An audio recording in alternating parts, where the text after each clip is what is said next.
Selamat pagi kepada pendengar setia Radio Berita Klasik dimanapun Anda berada.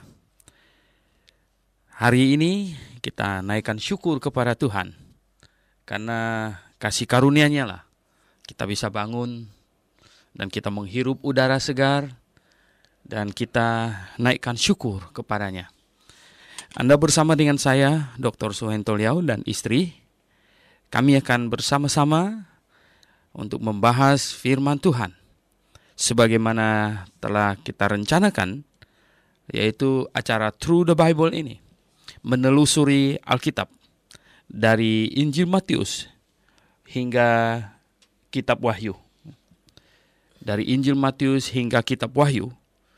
Dan hari ini kita tiba di 1 Korintus pasal yang kedua. 1 Korintus pasal yang kedua. Mari sebelum membahasnya, kita berdoa sejenak. Bapa di sorga, kami sungguh bersyukur kepadamu, karena kasih-Mu lah kami ada sebagaimana kami ada hari ini.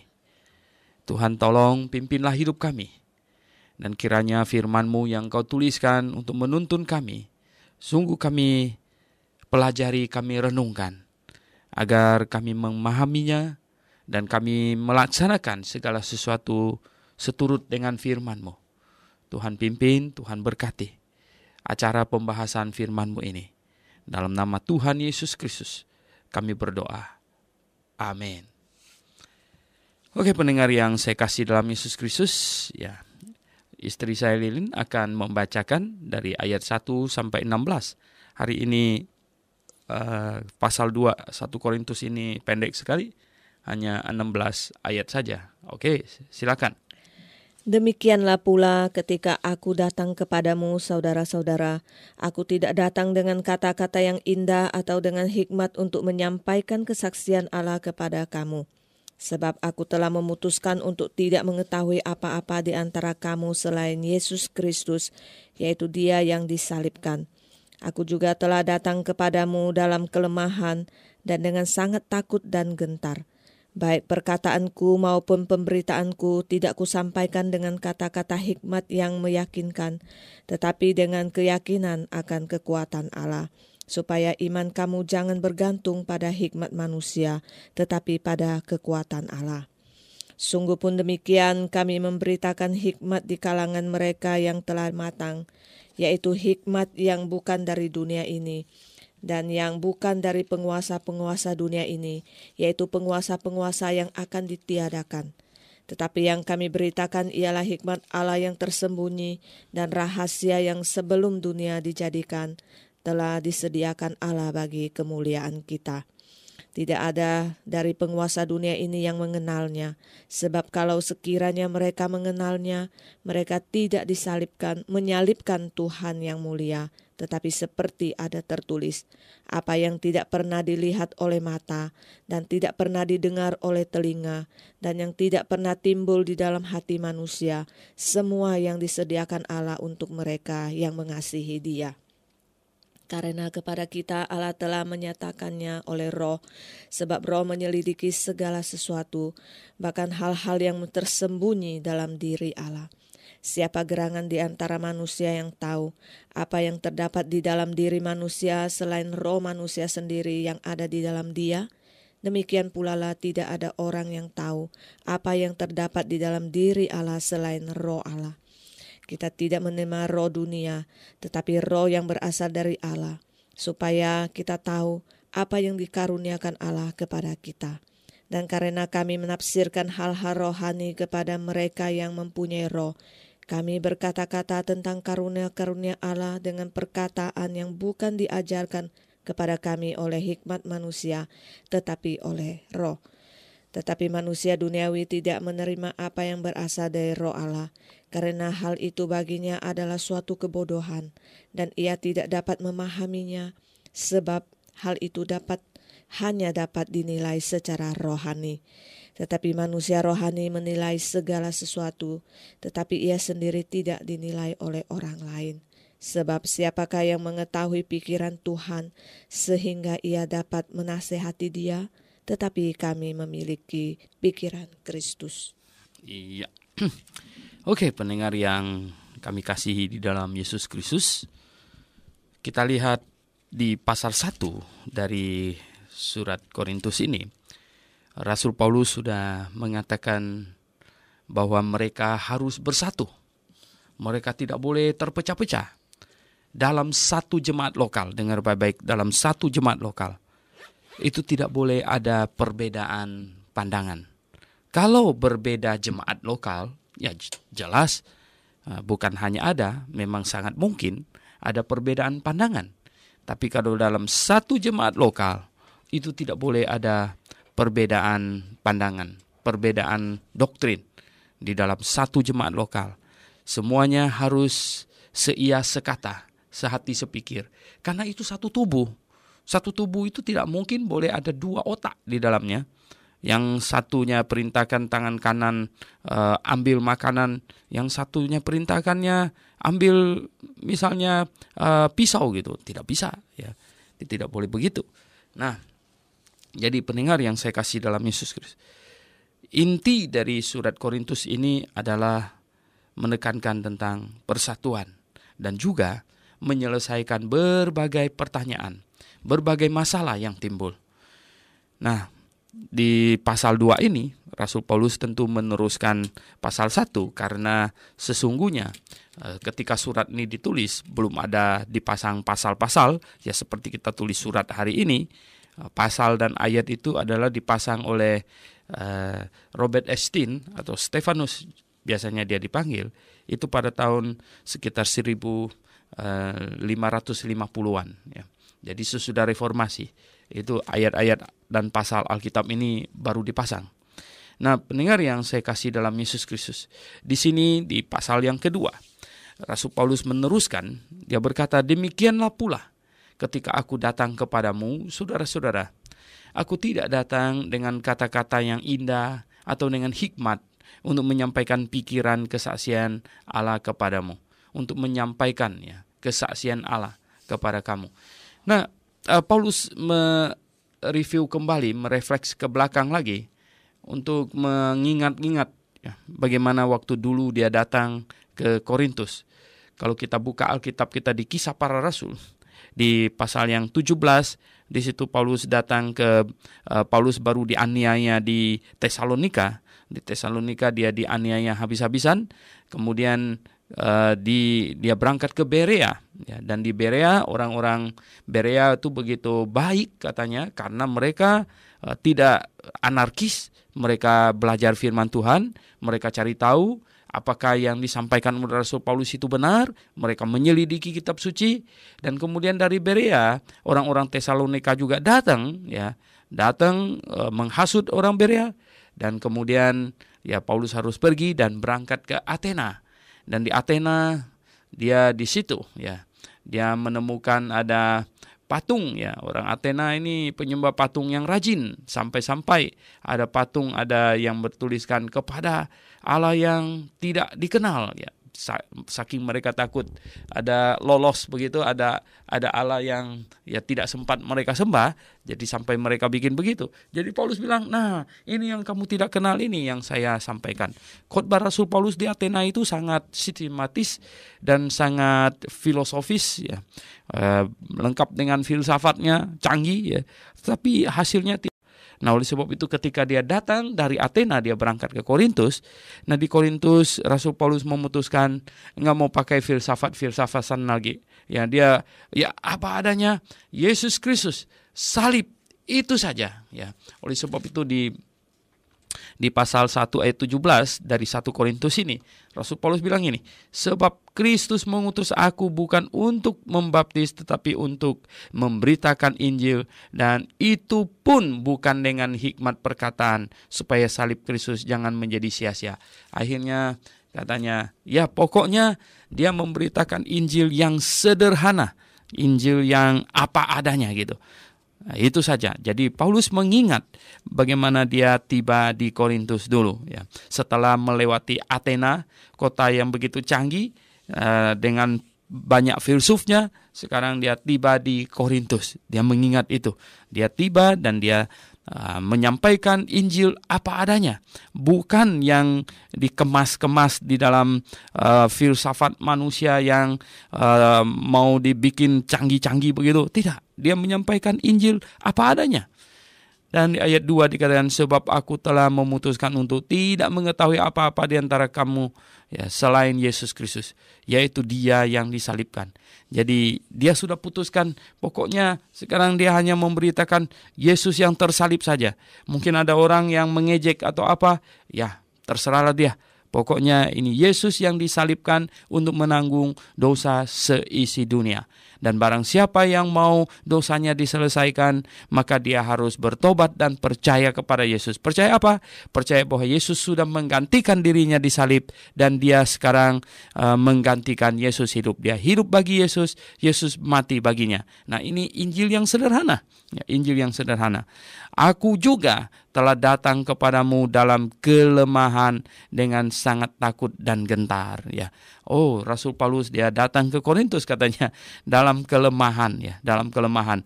Menurut banyak penafsiran, itu luka-luka yang dideritanya ternyata ya masih belum sembuh, ya, masih belum sembuh karena Paulus dipukul habis-habisan di Tesalonika, ya, dia dianiaya sangat berat di situ, ya. Nah, sehingga aku telah datang kepadamu dalam kelemahan dengan sangat takut dan gentar katanya. Jadi ya memang rupanya di dalam kelemahan kitalah Tuhan ya dinyatakan.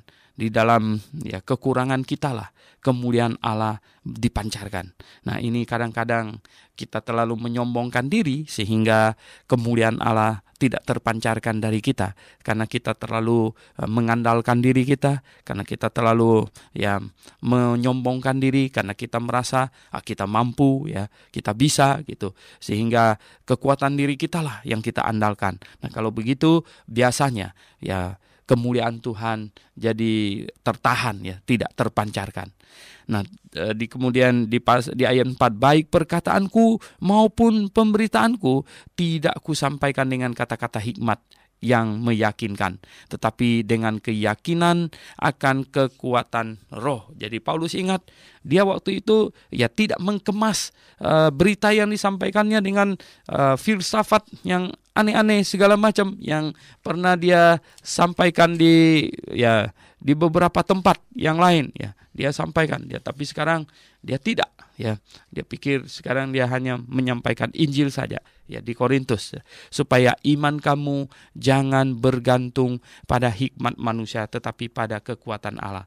Nah, pendengar yang saya kasih dalam Yesus Kristus, di dalam kita memberitakan Injil, apakah kita tidak boleh memakai akal budi yang Tuhan berikan kepada kita? Oh, boleh, ya, tentu boleh.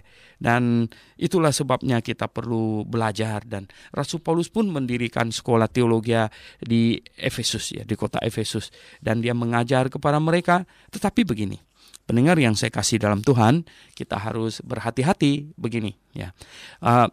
Kita boleh memakai akal budi yang Tuhan berikan kepada kita. Kita tentu boleh mengetahui segala macam hikmat di dunia ini.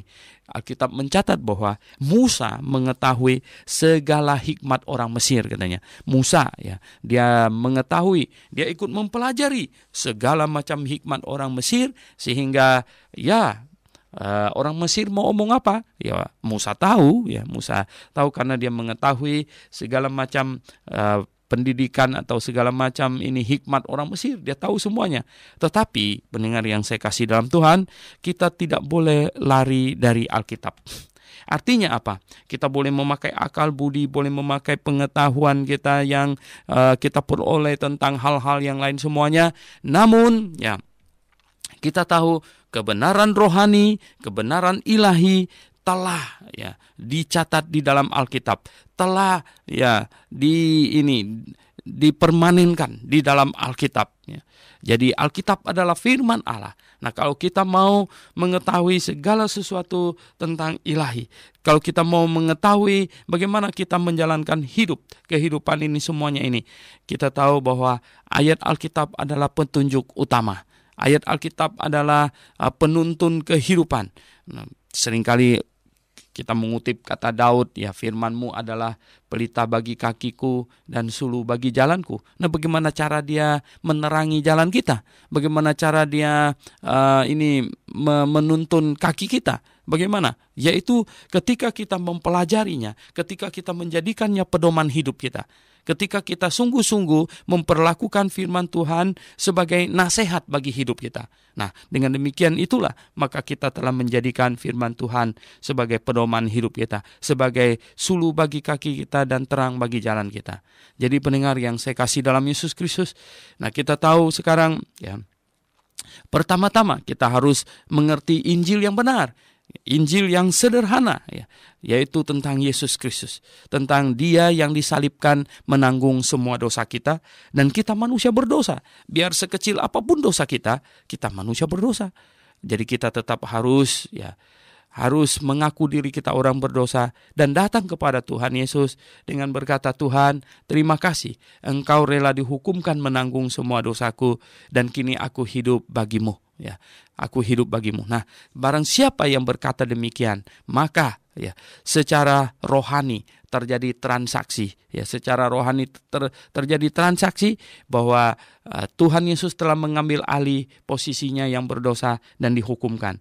Dan Dia telah diberikan posisi Tuhan Yesus yang kudus untuk hidup di muka bumi ini. Jadi hidup bagi Yesus Kristus dengan kehidupan yang kudus. Jadi pendengar yang saya kasih dalam Yesus Kristus, inilah Injil, ya. Inilah Injil yang adalah kekuatan roh, ya. Jadi orang-orang yang percaya kepada Yesus Kristus ini mendapatkan Roh Kudus di dalam hatinya. Barang siapa yang mengaku dirinya orang berdosa, bertobat dan percaya kepada Yesus dengan segenap hati, maka Roh Kudus masuk ke dalam hatinya. Itu kata Alkitab, ya. Itu kata Alkitab. Roh Kudus masuk ke dalam hatinya. Dan dengan demikian, ya, kekuatan roh yang di dalam itu, itulah yang bekerja di dalam orang itu, ya, bekerja di dalam orang itu. Nah, sehingga ya hidupnya tidak tergantung kepada kekuatan manusia, tetapi tergantung kepada kekuatan Roh Allah di dalam dirinya. Oh, puji syukur kepada Tuhan, ya. Betapa indah dan betapa mulianya kasih karunia Tuhan. Jadi kita mendasarkan hidup kita pada kebenaran firman Tuhan, dan segala pandangan hidup kita semuanya berdasarkan Alkitab. Jadi pendengar yang saya kasih dalam Yesus Kristus, ada banyak pengkhotbah, ada banyak hamba Tuhan, ya, yang mengajar dengan filsafat yang canggih-canggih, ya. Mungkin bisa saja, ya, kita mempelajarinya, tetapi itu sangat bahaya. Sangat bahaya. Nah, sehingga ada banyak pengajaran, ada banyak doktrin. Sebenarnya itu bukan doktrin Alkitab, tetapi itu sebenarnya filsafat, ya, filsafat. Karena apa? Karena tidak ada ayatnya yang mendukung kesimpulan itu. Tidak ada ayat Alkitab yang membenarkan apa yang disimpulkan itu. Tidak ada. Tapi menurut nalar logika masuk gitu. Ya, kalau begitu, ya, itu namanya filsafat. Tapi itu bukan doktrin gitu. Kalau doktrin Alkitab, itu ada ayat Alkitab yang mendukungnya itu. Jadi kita simpulkan segala sesuatu berdasarkan ayat-ayat Alkitab. Dan simpulkannya pakai apa? Ya pakai otak. Ya. Jadi Tuhan berikan kepada kita otak untuk kita mempelajari Alkitab. Dan kemudian Alkitab itu penuh dengan ayat-ayat. Dan kemudian kita tarik kesimpulan dari ayat-ayat itu. Apakah setiap orang bisa berteologi? Oh iya, ya. Ya, jadi siapa saja. Dan apakah Tuhan mau semua orang berteologi? Oh iya, iya. Tuhan mau, ya. Biar ibu-ibu sederhana di rumah tangga, ya, Anda harus berpikir. Tuhan sudah kasih otak kita sama kan, ya toh? Jadi Tuhan tidak membeda-bedakan kasih. Yang satu dikasih otak yang bisa pikir, yang satunya nggak bisa gitu. Bukan, ya. Kita sama-sama. Dan Tuhan juga kasih firman Tuhan di tangan kita sama-sama juga. Jadi oleh sebab itu marilah kita belajar firman Tuhan. Mari kita berteologi. Ya, kita simpulkan, ya, dari ayat-ayat Alkitab berbagai kesimpulan rohani. Oke, pendengar yang saya kasih dalam Yesus Kristus, di ayat yang ke-6 Rasul Paulus berkata, sungguh pun demikian, kami memberitakan hikmat di kalangan mereka yang telah matang. Nah, yang telah matang, yang sudah sungguh diselamatkan, yang sudah sungguh-sungguh diselamatkan, itu akhirnya Ya, akhirnya kita belajar lebih dalam lagi. Ya, dan kita meningkatkan diri. Bahkan kita pelajari segala hal. Kalau bisa dipelajari, kita pelajari. Jadilah manusia yang tidak pernah puas, ya, untuk belajar, untuk mengetahui segala sesuatu yang rohani lebih-lebih lagi. Karena apa? Dengan demikian kita akan makin mengenal kebenaran. Kita akan makin mengenal Allah. Karena satu hari kita akan hidup dengannya di sorga. Dan bagaimana kita tidak mengenalnya dengan baik, ya, kita harus berusaha untuk mengenalnya dengan baik. Tetapi pendengar yang saya kasih dalam Yesus Kristus, manusia duniawi sulit untuk mengerti perkara rohani. Nah, sebelum diajarkan ilmu pengetahuan rohani yang lebih dalam, hikmat yang lebih dalam, seseorang harus bertobat dan percaya kepada Tuhan Yesus dulu. Itu pembuka, itu pintu, ya. Di dalam 2 Korintus ini, 2 Korintus, ya. Ini bukan 1 Korintus, buka lagi di 2 Korintus pasal 3 ayat 14. Di situ dikatakan bahwa Yesus Kristus itu adalah kunci untuk memahami segala yang lain. Di ayat 14 bunyinya demikian. Tetapi pikiran mereka telah menjadi tumpul, sebab sampai pada hari ini selubung itu masih tetap menyelubungi mereka. Jika mereka membaca perjanjian lama itu tanpa disingkapkan, karena hanya Kristus saja yang dapat menyingkapkannya. Jadi hanya Kristus saja yang dapat menyingkapkan semua rahasia ilahi di dalam kitab perjanjian lama. Oleh sebab itu, pendengar yang saya kasih dalam Yesus Kristus, sebelum seseorang sanggup memahami perkara-perkara rohani yang sangat dalam, amat dalam di dalam Alkitab, maka dia harus bertobat dan percaya kepada Tuhan Yesus dulu. Dia harus berkata, saya orang berdosa. Orang yang tidak mengaku dirinya orang berdosa, itu ya akal budinya tumpul gitu ya, tumpul. Untuk memahami dirinya berdosa saja tidak sanggup. Bagaimana mau memahami hal yang lain-lain lagi yang lebih dahsyat, yang lebih rumit gitu. Untuk memahami, mengerti bahwa dirinya adalah orang berdosa, nggak sanggup, ya. Masih mau sombong, nggak, saya orang nggak berdosa. Emangnya dari kecil sampai besar nggak pernah mencuri? Oke, you tidak mencuri uang 30 juta, tapi 30 rupiah, 300 rupiah, bagaimana itu, ya. Jadi ya pendengar yang saya kasih dalam Yesus, kalau seseorang tidak memahami bahwa dirinya orang berdosa, itu hal yang paling simpel, ya. Tidak memahami dirinya orang berdosa. Nah, bagaimana mau memahami hal-hal yang lain gitu, yang jauh lebih rumit dari itu gitu. Oleh sebab itu, hal pertama adalah memahami diri orang berdosa. Dan kemudian ya memahami juga bahwa orang berdosa tidak bisa masuk surga. Gampang kok.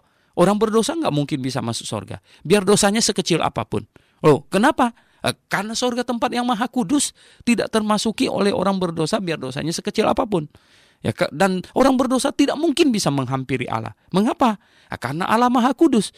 Allah maha kudus tidak terhampiri oleh manusia yang berdosa biar dosanya sekecil apapun gitu.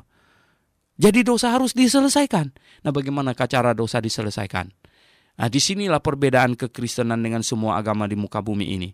Karena hampir semua agama di muka bumi ini mengajarkan bahwa dosa diselesaikan dengan usaha manusia. Dengan berbuat amal lah, ditimpalin pakai amal lah, ritual ibadah lah, dengan segala macam usaha manusia. Dengan bertapa lah, itu semuanya catatan adalah usaha manusia. Tapi Alkitab berkata bukan. Upah dosa ialah maut. Dosa hanya dapat diselesaikan dengan penghukuman. Dosa hanya dapat diselesaikan dengan dijatuhi hukuman. Nah, itulah sebabnya cara Allah menolong manusia berdosa adalah dengan cara mengirim juru selamat, dan juru selamat itu dihukumkan di atas kayu salib untuk menanggung dosa manusia. Ya, juru selamat itu dihukumkan di atas kayu salib untuk menanggung dosa manusia, hukuman dosa manusia. Jadi, pendengar yang saya kasih dalam Yesus Kristus, nah, barang siapa yang mengaku dirinya orang berdosa dan percaya bahwa Yesus Kristus sudah dihukumkan di atas kayu salib untuk menanggung semua dosanya, telah menggantikannya dihukum, dan kini dia menggantikan Yesus hidup, dia hidup bagi Yesus Kristus, maka orang demikian ini adalah orang yang sudah mengakui Yesus Kristus, menerima Yesus dalam hatinya, dan Roh Kudus masuk ke dalam hatinya, tinggal di dalam hatinya. Dan dengan demikian orang itu sudah hidup dari Roh Kudus, dari Roh Allah. Dia dihidupkan kembali, sekarang menuju kepada hidup yang kekal. Nah, kepada orang yang demikian inilah baru kemudian dia diberitakan, diajarkan berbagai kekayaan rohani, berbagai doktrin segala macam, baru bisa ngerti gitu. Kalau tidak, dia nggak ngerti-ngerti gitu. Karena apa? Karena perkara rohani adalah perkara yang tidak bisa difahami oleh manusia duniawi. Perkara rohani hanya difahami oleh orang rohani saja. Sedangkan perkara duniawi bisa difahami oleh orang rohani maupun orang duniawi. Ya, jadi pendengar yang saya kasih dalam Yesus Kristus, nah itu maksudnya. Oke, pendengar yang kami kasih dalam Yesus Kristus, kita kembali lagi ke dalam pembahasan kita, yaitu 1 Korintus pasal yang kedua. 1 Korintus pasal yang kedua. Di ayat 6, di sini Rasul Paulus menulis, "Sungguh pun demikian kami memberitakan hikmat di kalangan mereka yang telah matang, yaitu hikmat yang bukan dari dunia ini dan yang bukan dari penguasa-penguasa dunia ini, yaitu penguasa-penguasa yang akan ditiadakan." Jadi akhirnya Rasul Paulus berkata kepada mereka yang sudah matang, kepada mereka yang sudah sungguh-sungguh bertobat dan percaya kepada Tuhan Yesus, kepada mereka yang sungguh-sungguh mengaku dirinya orang berdosa dan menyesali dosanya, dan yang sungguh-sungguh menerima Yesus dihukumkan bagi mereka, dan dia hidup bagi Yesus Kristus. Jadi bagi mereka yang sudah matang, maka diajarkan juga berbagai pengetahuan rohani, hikmat rohani. Hikmat yang bagaimana? Hikmat yang surgawi, hikmat yang berbeda dari hikmat dunia ini. Hikmat yang tidak dikenal oleh penguasa-penguasa dunia ini. Ya, hikmat yang sungguh lebih tinggi daripada segala filsafat di muka bumi ini. Nah, hikmat apa itu?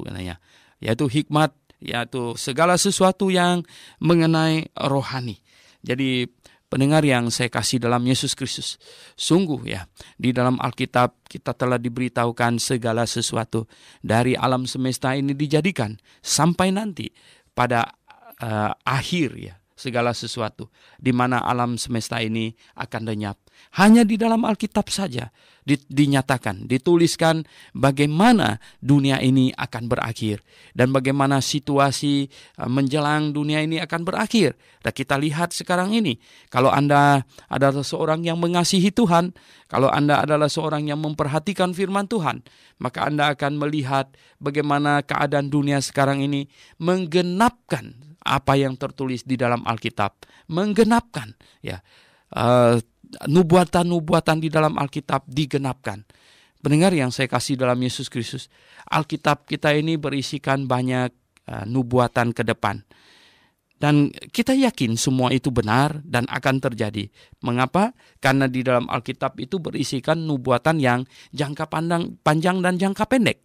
Nah, kalau nubuatannya yang jangka pendek itu telah digenapi dengan tepat, apalagi yang perlu kita ragukan tentang nubuatannya yang jangka panjang. Nubuatan yang jangka pendek itu apa? Misalnya Tuhan Yesus berkata bahwa pada waktu Tuhan Yesus hidup, itu bait Allah yang di kota Yerusalem itu masih berdiri mentereng dan megah sekali waktu itu di sana. Tapi Tuhan Yesus bilang bahwa satu hari tidak ada satu batu pun akan dibiarkan terletak di atas batu yang lain. Dan waktu itu orang berpikir, berani sekali ini orang berkata bahwa bait Allah itu akan dirobohkan. Dan pendengar yang saya kasih dalam Tuhan Yesus, 30 sekian tahun kemudian, tepatnya sekitar tahun 70 AD, Jenderal Titus dikirim oleh pemerintah Roma pergi untuk menghancurkan kota Roma, karena orang di sana, bukan kota Roma, kota Yerusalem, Dan karena apa? Karena penduduk kota Yerusalem memberontak. Jadi dikirimlah pasukan Roma untuk menghancurkan kota Yerusalem, sehingga terjadilah pembakaran besar-besar atas kota Yerusalem dan bait Allah hancur, Bait Allah hancur dan emas yang di dalamnya perkakas segala macam itu meleleh, dan orang kemudian mencari emas dengan memecah-mecah batu yang masih mungkin sisa berdiri sedikit, sehingga betul akhirnya menggenapi apa yang Tuhan Yesus katakan bahwa tidak ada satu batu pun terletak di atas yang lain. Dan hari ini bait Allah tidak ada, membuktikan apa yang Tuhan Yesus omongkan itu sudah digenapi. Dan karena apa yang Tuhan Yesus katakan tidak pernah meleset, digenapi semuanya, maka kita pun tidak perlu khawatir akan janjinya semuanya itu. Ya. Jadi apa yang tertulis di dalam Alkitab, sungguh kita aminkan, kita yakini. Karena apa? Alkitab ini berisikan pengajaran hikmat Allah. Hikmat Allah yang berbeda dari hikmat dunia ini. Hikmat Allah yang tidak dikenal oleh pengajar-pengajar dan penguasa-penguasa dunia ini. Mereka tidak mengerti, ya. Mereka melaksanakan berbagai hal, ya. Mereka tidak tahu, ya, petunjuk hidup yang paling baik itu ada di dalam Alkitab. Banyak mereka tidak tahu, dan mereka mencari solusi sana, solusi sini. Mereka rapat sana, rapat sini. Mereka sidang sana, sidang sini. Mereka tidak carinya di dalam Alkitab. Mereka tidak membacanya dari firman Allah. Akhirnya, ya pendengar yang saya kasih dalam Yesus Kristus, ya solusinya enggak tuntas-tuntas, ya. Jadi tetap masih banyak masalah. Nah sekarang kita sebenarnya prihatin sekali dengan kondisi wilayah kita di sini ini, ya, kondisi wilayah Nusantara kok banyak sekali musibah, ya. Musibah ini udara, ganti musibah laut, ganti musibah darat, ya, segala macam musibah itu. Orang tidak bertanya, apakah Tuhan marah sama kita? Ya, apakah Tuhan marah sama kita? Oh, ada yang bilang, oh ya, Tuhan marah sama kita. Nah, pendengar yang saya kasih dalam Yesus, kalau kita tahu Tuhan marah sama kita, tahu nggak bagaimana kita harus berpikir? Tahu nggak? Kita pertama harus berpikir begini, apakah saya sudah menyembah Tuhan yang benar atau belum? Mungkin Dia marah kepada saya karena saya tidak menyembah kepada Tuhan yang benar, gitu. Atau mungkin Tuhan marah kepada saya karena saya menyembahnya dengan cara yang salah, gitu. Pernahkah mereka berpikir demikian? Saya kasih umpama, contohnya begini, ya. Ini ada satu orang, dia menyembah batu, gitu. Dia menyembah batu. Tuhan marah sama dia. Tuhan marah sehingga banyak musibah. Lalu dia tidak berpikir begini, apakah saya menyembah batu ini sudah benar atau belum? Dia tidak berpikir. Malah apa? Malah dia bilang, oh Tuhan marah sama saya karena saya kurang rajin menyembah batu. Lalu dia menyembah batu lagi, lebih rajin lagi, gitu. Kacau lah. Tuhan tambah marah lagi, ya. Tuhan tambah marah lagi. Karena apa? Karena sebenarnya Tuhan marah, dia nyembah batu, gitu, ya. Dan dia pikir Tuhan marah, dia kurang rajin nyembah batu, gitu. Wah, ini kacau balau kalau begitu. Nah, pendengar yang saya kasih dalam Yesus Kristus. Jadi, pendengar sekalian, kalau ada banyak hal terjadi, musibah seperti yang menimpa, ya, banyak orang, bukan cuma di wilayah Nusantara dan di mana-mana, itu karena Tuhan marah. Mengapa Tuhan marah? Karena orang salah menyembah kepadanya. Karena orang salah. Ya, sekarang ini adalah ibadah hakikat, bukan lagi zaman ibadah simbolik. Sekarang kita ada di zaman ibadah hakikat. Tuhan mau kita menyembah Tuhan dengan cara yang benar. Nah, Tuhan mau kita menyembah dengan Dia cara yang benar. Itu cara yang benar kita dapatkan di mana? Di sembarangan buku? Enggak, di dalam Alkitab. Pendengar yang saya kasih dalam Yesus Kristus, cara menyembah Tuhan yang benar dituliskan di dalam Alkitab. Di dalam Alkitab. Dan oleh sebab itulah di sini dikatakan, ya, bahwa kepada mereka yang sudah matang, kepada mereka yang ya sudah diselamatkan, kepada mereka yang sudah sungguh-sungguh bertobat dan percaya kepada Tuhan Yesus, diberitakan hikmat juga, ya, diberitakan hikmat yang dari Allah, bukan hikmat yang diketahui di dunia ini, tetapi yang katanya apa? Yang kami beritakan ialah hikmat Allah yang tersembunyi, ya. Hikmat Allah yang tersembunyi, rahasia yang sebelum dunia ini dijadikan telah disediakan Allah bagi kemuliaan kita, ya. Nah, hikmat Allah yang tersembunyi itu apa? Pendengar yang saya kasih dalam Yesus Kristus, saya ingin katakan kepada Anda begini. Sejak Adam dan Hawa jatuh ke dalam dosa, ya, tidak ada manusia yang bisa masuk surga karena manusia berdosa. Dan surga itu tempat maha kudus. Nah, dosanya harus selesai, baru manusia bisa masuk surga. Nah, bagaimanakah cara dosa ini diselesaikan? Dosa hanya dapat diselesaikan dengan penghukuman. Itu adalah karena Allah maha adil dan karena Allah maha suci. Jadi dosa hanya dapat diselesaikan dengan penghukuman. Nah, untuk menyelamatkan manusia, Allah segera janji kepada Adam dan Hawa untuk kirim juru selamat. Dan juru selamat itu akan dihukumkan untuk menanggung dosa seisi dunia. Dan sebelum sang juru selamat itu tiba, Allah suruh manusia melakukan ibadah simbolik yang menggambarkannya, yaitu ambil seekor domba dan kemudian sambil mengaku salah domba itu disembelih. Itu artinya apa? Saya yang bersalah dan dosa saya ini ditanggung oleh Sang Juru Selamat nanti. Sebelum Sang Juru Selamat tiba, ini domba adalah menggambarkannya. Domba ini menggambarkannya. Dan ibadah simbolik ini dilaksanakan oleh manusia ratusan bahkan ribuan tahun. Dan mengenai janji Sang Juru Selamat yang akan datang untuk menanggung dosa manusia itu dituliskan di seluruh kitab Perjanjian Lama. Nah, itu rahasia Allah yang tersembunyi. Ya, bahwa dosa manusia akan diselesaikan melalui hukuman atas Sang Juru Selamat. Dan ya, manusia waktu itu disuruh untuk melakukan ibadah simbolik yang menggambarkannya. Berapa lamakah ibadah simbolik ini harus dilakukan? Ya, sampai Sang Juru Selamat yang dijanjikan itu tiba. Dan akhirnya Yesus Kristus tiba dan dia berseru, ya, Yohanes Pembaptis melihatnya dan berseru, "Lihatlah anak domba Allah yang menghapus dosa dunia." Dan kemudian Yesus disalibkan di atas kayu salib, menanggung dosa seisi dunia. Jadi pendengar yang saya kasih dalam Yesus, inilah rahasia Allah yang tersembunyi segala abad, dalam segala abad. Ya. Katanya disembunyi sebelum dunia dijadikan. Yang belum, ya, sebelum dunia dijadikan itu sudah tersembunyi, disediakan bagi kemuliaan kita. Ya, akhirnya kita diselamatkan dan kita bisa menerima kemuliaan Allah.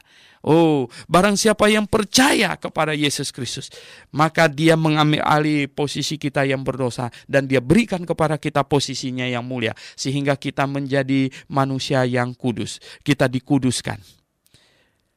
Tidak ada dari penguasa dunia ini yang mengenalnya. Mereka tidak mengenalnya. Sebab kalau sekiranya mereka mengenalnya, mereka tidak menyalibkan Tuhan yang mulia. Mereka tidak mengenal Yesus Kristus bahwa dia adalah Allah. Mereka tidak mengenalnya. Mereka menganggap dia hanya sekedar seorang tukang kayu dari kota Nazaret. Mereka tidak mengenalnya. Sayang sekali. Sang Pencipta datang ke dalam dunia ini. Ya, dia berdiri di muka bumi ini. Dia mengunjungi ciptaannya. Tapi mereka tidak mengenalnya. Mereka tidak mengenalnya. Tetapi bagi mereka yang menerimanya, diberinya kuasa untuk menjadi anak-anak Allah. Oh, puji syukur kepada Allah. Tetapi seperti ada tertulis katanya, apa yang tidak pernah dilihat oleh mata dan tidak pernah didengar oleh telinga, apa yang tidak pernah timbul di dalam hati manusia, semua yang disediakan Allah untuk mereka yang mengasihi Dia. Dan bagi mereka yang mengasihinya, bagi mereka yang menanggapi berita Injil, bagi mereka yang menerima berita Injil itu, oh, apa yang tidak pernah dilihat, apa yang tidak pernah didengar, semuanya, ya, diberikan, ya. Sungguh luar biasa. Jadi kepada kita, ya, justru kebenaran Allah dinyatakan. Kepada kita justru hikmat Allah diberikan. Kepada kita yang menerima kasih karunia itu, kepada kita yang bertobat dan percaya kepada Tuhan Yesus Kristus, hikmat Allah dilimpahkan, ya, sehingga kita bisa mengenal kasih karunia Allah, sehingga kita mengerti bahwa hanya di dalam Yesus Kristuslah ada kebenaran, hanya di dalam Yesus Kristuslah ada keselamatan. Dan Yesus Kristus adalah jalan satu-satunya menuju ke sorga. Pendengar yang saya kasih dalam Yesus Kristus, tidak ada satu manusia pun bisa masuk sorga. Yesus berkata di dalam Injil Yohanes pasal 14 ayat 6, "Akulah jalan dan kebenaran dan hidup. Tidak ada seorang pun sampai kepada Bapa kalau tidak melalui aku." Jadi tidak ada satu manusia pun bisa masuk sorga tanpa melalui Tuhan Yesus. Ada orang yang langsung bertanya katanya, bagaimana dengan mereka Abraham, Adam, Musa? Mereka hidup sebelum Yesus lahir. Mereka masuk surga melalui bertobat dan percaya kepada Juru Selamat yang akan datang. Hari ini kita akan masuk surga kalau kita bertobat dan percaya kepada Juru Selamat yang sudah datang.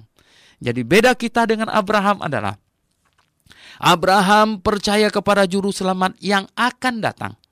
Kita percaya kepada Juru Selamat yang sudah datang. Inilah rahasia Allah yang tersembunyi. Ya, inilah rahasia Allah yang tersembunyi. Jadi tidak ada satu manusia pun yang akan masuk surga tanpa bertobat dan percaya kepada Yesus. Karena dia adalah jalan. Akulah jalan dan kebenaran dan hidup. Tidak ada satu orang pun sampai kepada Bapa kalau tidak melalui aku. Inilah rahasia ilahi yang tersembunyi dalam segala abad. Karena kepada kita, ayat 10 dikatakan, Allah telah menyatakannya oleh Roh. Ya, kepada kita dinyatakan. Ya, betapa jalan menuju ke surga hanya melalui Yesus Kristus. Sebab Roh menyelidiki segala sesuatu katanya. Bahkan hal-hal yang tersembunyi dalam diri Allah. Jadi Roh Allah lah yang menyatakan kepada kita betapa jalan menuju ke surga itu. Hanya itu. Ya. Siapa gerangan di antara manusia yang tahu apa yang terdapat di dalam diri manusia selain roh manusia sendiri? Ya, hanya roh kita yang tahu apa yang terdapat di dalam diri kita. Ya. Hanya roh manusia itu sendiri yang ada di dalam dia. Ya. Yang ada di dalam dia. Demikian pula lah, tidak ada orang yang tahu apa yang terdapat di dalam diri Allah selain roh Allah. Jadi roh Allah, Roh Kudus, roh Allah yang tahu segala rahasia ilahi yang tersembunyi segala abad. Dialah yang menyatakan. Nah, kalau Roh Kudus tinggal di dalam hati kita, bayangkan Roh Kudus tinggal di dalam hati kita. Roh Allah tinggal di dalam diri kita. Roh itu memperbaharui roh kita. Roh itu memperbaharui ya. Di dalam Yehezkiel 36 ayat 26 dikatakan bahwa kita diberi hati yang baru ya. Diberi hati yang baru. Roh Kudus masuk ke dalam hati kita. Kita diberi hati yang baru. Nah, pendengar yang saya kasih dalam Yesus Kristus ya, ada yang mengkritik tulisan di dalam buku saya yang berkata bahwa ketika seseorang bertobat percaya kepada Tuhan Yesus, terjadi perubahan substansi roh dalam dirinya. Oh, itu sesuai dengan Alkitab, sesuai dengan ayat Alkitab. Apa itu? Jadi roh Allah masuk ke dalam hati kita dan roh kita dibarui katanya. Dibarui. Kita tidak tahu bagaimana proses itu dibarui. Yang jelas di dalam Yehezkiel 36 ayat 26 dikatakan kita dikasih hati yang baru gitu. Ya, roh masuk ke dalam hati kita dan kita dikasih hati yang baru katanya. Saya tidak tahu ya bagaimana cara diperbaharui, tetapi di dalam 2 Korintus pasal 5 ayat 17, 2 Korintus pasal 5 ayat 17 dikatakannya demikian ya. Jadi siapa yang ada di dalam Yesus Kristus, ia adalah ciptaan baru ya. Ia adalah ciptaan baru. Yang lama sudah berlalu, sesungguhnya yang baru sudah datang. Ya oke. Nah, bagi yang membantah itu mungkin dia memang enggak ada, dia bukan ciptaan baru. Ya, dia tidak ada roh. Roh Kudus tidak masuk ke dalam hatinya. Tetapi bagi yang sungguh-sungguh bertobat dan percaya kepada Tuhan Yesus Kristus, ya, kita menerima Roh Kudus di dalam hati kita dan hati kita diperbaharui dikatakan. Hati kita diperbaharui. Nah, Roh Allah tinggal di dalam hati kita.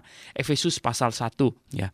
Kalau Anda buka di dalam Efesus ya, Galatia Efesus ya, kita lihat habis Korintus, kemudian Galatia, habis Galatia Efesus. Efesus pasal 1 ya, ayat 13 dikatakan demikian ya. Ayat 13, di dalam Dia kamu juga, karena kamu telah mendengar firman kebenaran, yaitu Injil keselamatanmu. Di dalam Dia kamu juga, ketika kamu percaya, dimeteraikan dengan Roh Kudus yang dijanjikannya itu. Dan Roh Kudus itu adalah jaminan bagian kita sampai kita memperoleh seluruhnya, yaitu penebusan yang menjadikan kita milik Allah untuk memuji kemuliaannya. Jadi ketika kamu percaya katanya, bukan ketika kamu ditumpangin tangan oleh pendeta, ya. Itu pendeta ngaco itu ya. Ya, kalau dia tumpangin tangan supaya orang penuh Roh Kudus segala macam, itu pendeta ngaco. Karena dia bertindak lebih hebat dari Tuhan ya. Karena Roh Kudus itu Roh Allah ya. Jadi Roh Allah akan masuk ke dalam hati seseorang tidak atas perintah orang lain, tidak atas perintah seseorang. Dia akan masuk ketika kondisi hati itu menyambutnya, yaitu ketika kita bertobat dan percaya kepada Tuhan Yesus, maka Roh Kudus masuk ke dalam hati kita. Pada saat kamu percaya, Roh Kudus masuk ke dalam hati dan tinggal di dalam hati kita. Jadi Roh Kudus atau Roh Allah tinggal di dalam hati kamu. Oh, ini adalah sesuatu yang indah. Nah, inilah yang menjadikan kita bisa memahami hikmat Allah. Inilah yang menjadikan kita bisa mengerti rahasia ilahi. Inilah yang menjadikan kita manusia rohani ya, karena Roh Allah tinggal di dalam diri kita. Nah, kalau Roh Allah tidak tinggal di dalam kita tidak bisa mengerti perkara rohani, tidak bisa mengerti ya. Dan karena kami menafsirkan katanya. Ya, ini di sini. Ya, sebentar. Ayat 12. Kita tidak menerima roh dunia. Ya, kita tidak menerima roh dunia, tetapi roh yang berasal dari Allah. Bayangkan, ya, kita tidak menerima roh dunia, tetapi kita menerima roh yang berasal dari Allah, supaya kita tahu apa yang dikaruniakan Allah kepada kita. Akhirnya kita jadi mengerti, karena kita menerima roh Allah, akhirnya kita jadi bisa mengerti perkara-perkara rohani. Akhirnya kita bisa mengerti hal-hal yang rohani. Akhirnya kita bisa memahami rahasia-rahasia ilahi. Dan karena kami menafsirkan hal-hal rohani kepada mereka yang mempunyai roh. Anda punya roh? Kalau tidak punya Roh Kudus di dalam hati Anda tidak mungkin bisa mengerti perkara rohani. Nah, supaya Anda ada Roh Kudus di dalam dirimu, bukan pergi minta pendeta tumpangin tangan, bukan. Tapi bukalah hatimu, ya, mengakulah dirimu orang berdosa dan menyesali dosamu, dan kemudian Anda mengaku Yesus Kristus sebagai juru selamatmu, menyambut Dia dan berkata, Yesus Kristus, terima kasih Engkau dihukumkan menggantikan saya di atas kayu salib, dan saya menyatakan bersedia hidup bagimu di muka bumi ini. Nah, kalau kita berbuat demikian, maka Roh Kudus masuk ke dalam hati kita.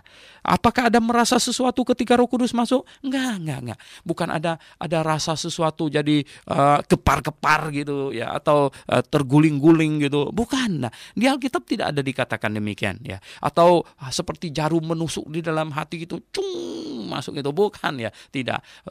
Ayat Alkitab yang mengatakan pada saat kamu percaya, Roh Kudus masuk ke dalam hatimu. Jadi kita mempercayai statement ayat Alkitab. Itu saja. Ya, itu saja. Nah, di sini kan kami berkata-kata tentang karunia Allah dengan perkataan yang bukan diajarkan kepada kami oleh hikmat manusia, tetapi oleh Roh. Jadi kalau orang memiliki Roh Kudus, ya, maka dia baru akan mengerti perkara-perkara rohani. Barulah dia akan mengerti doktrin-doktrin yang diajarkan, yang disimpulkan dari ayat-ayat Alkitab. Jadi pendengar yang saya kasih dalam Yesus Kristus, sekali lagi saya mengundang Anda, bahkan memohon Anda, ya, akuilah dirimu orang berdosa dan terimalah Yesus Kristus sebagai juru selamatmu.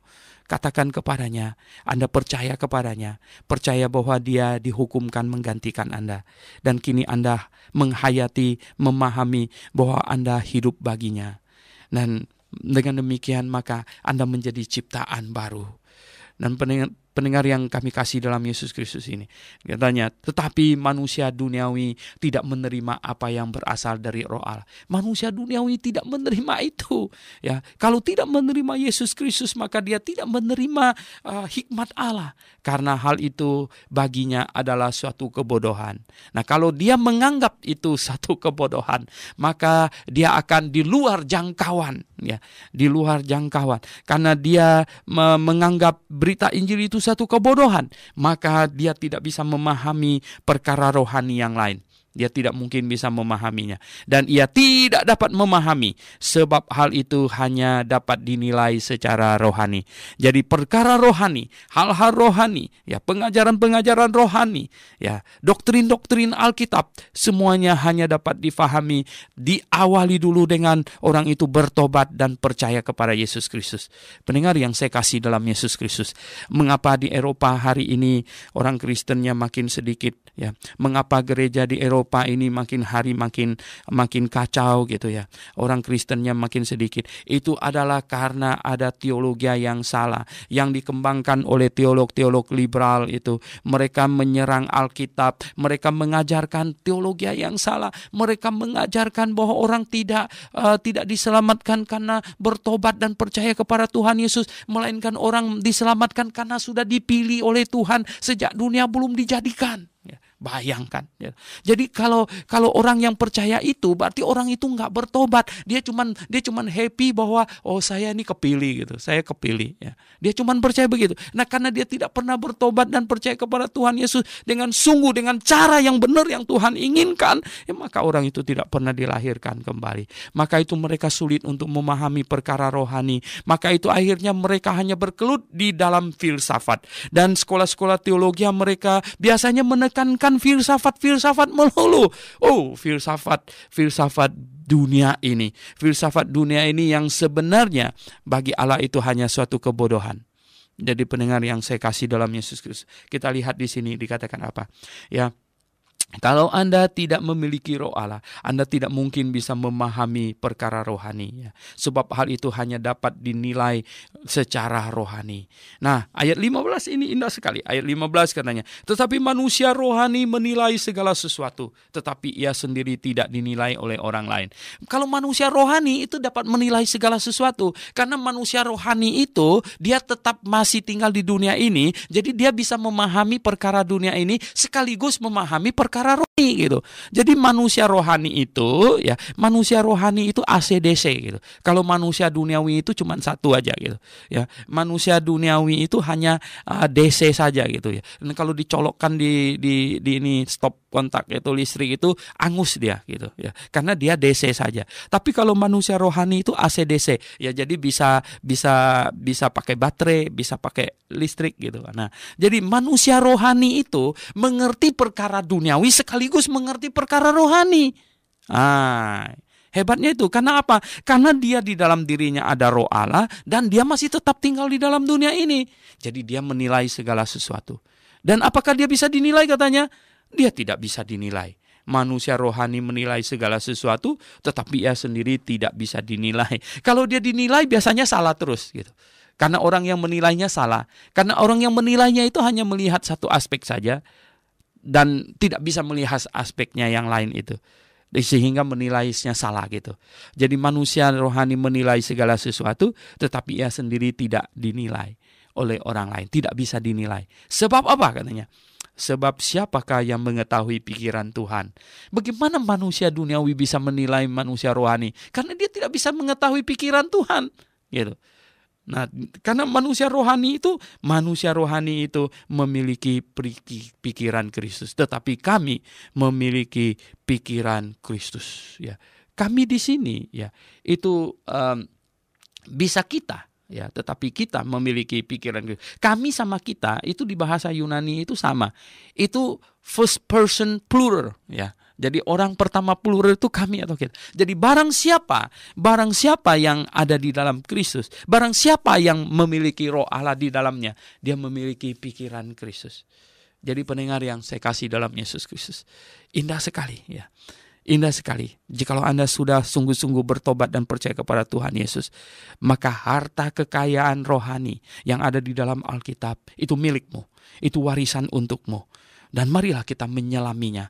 Marilah kita memahaminya. Marilah kita tiap pagi jam 6 sampai jam 7 kita sungguh-sungguh belajar firman Tuhan. Kita berusaha untuk memahaminya. Kita menyelaminya. Karena itu harta yang Tuhan wariskan bagi kita. Kalau kita tidak mau menerimanya, kalau kita tidak berusaha untuk memahaminya, oh betapa ruginya kita. Betapa kita tidak menghargai warisan Tuhan, yaitu kekayaan rohani yang Dia berikan kepada kita. Pendengar yang saya kasih dalam Tuhan Yesus, hari ini kita cukup sampai di sini terlebih dahulu. Mari kita berdoa.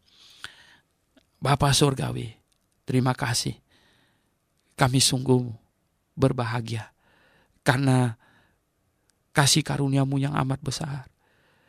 Kami sungguh menyatakan diri kami orang berdosa. Kami tahu kami orang berdosa.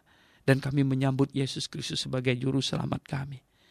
Kami tahu bahwa Dia menggantikan kami dihukum di atas kayu salib. Dan kini kami hidup baginya. Terima kasih Tuhan. Kami menyambut Engkau sebagai Tuhan dan juru selamat kami. Dan terima kasih Tuhan. Janji firman-Mu, Roh Kudus Engkau tempatkan dalam hati kami. Sekalipun kami tidak ada merasa apa-apa, tapi kami yakin itu firman Tuhan yang mengatakan. Jadi kami tahu Roh Kudus ada di dalam hati kami. Kami percaya itu pasti. Dan karena Roh Kudus yang ada di dalam hati kamilah, kami hari ini menjadi manusia ciptaan baru. Dan kami bisa memahami perkara rohani. Dan kami menjadi ahli waris kekayaan rohani yang Engkau miliki ini. Terima kasih Tuhan. Terima kasih. Dalam nama Tuhan Yesus, kami mengucap syukur. Amin.